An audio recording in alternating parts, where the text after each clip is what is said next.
yung nangyari sa Pinay. Grabe naman yung mga kabayan natin, ano. Kaya yun ang sinasabi ko, guys.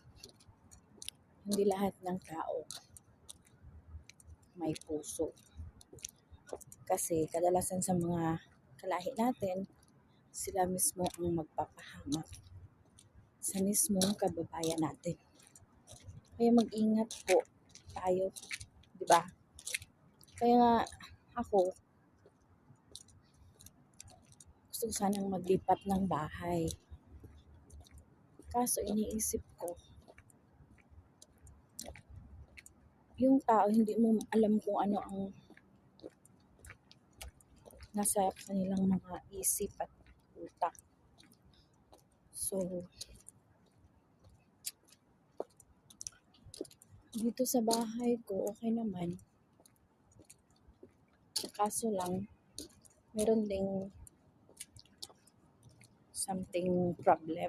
Yung problema naman yung tungkol lang naman sa road. Pero peaceful po. Yun lang po ang nagustuhan ko dito sa buwan. Kasi peaceful, tapos malapit lang sa trabaho ko.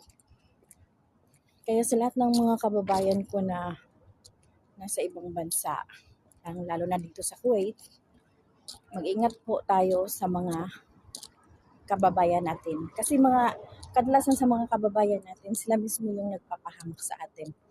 Kasi hindi nila tayo maiintindihan. Hindi maiintindihan ng lahat kung ano ang nararamdaman mo.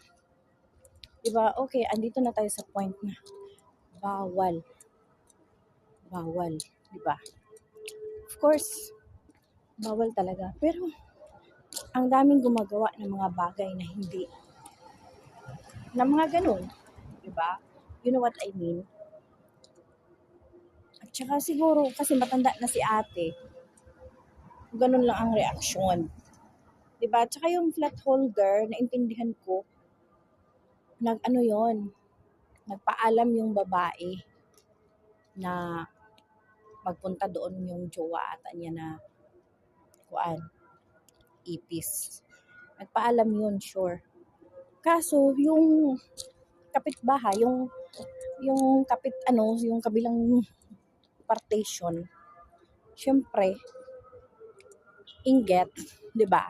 Yung mga tao na may inggit sa kanilang mga sarili.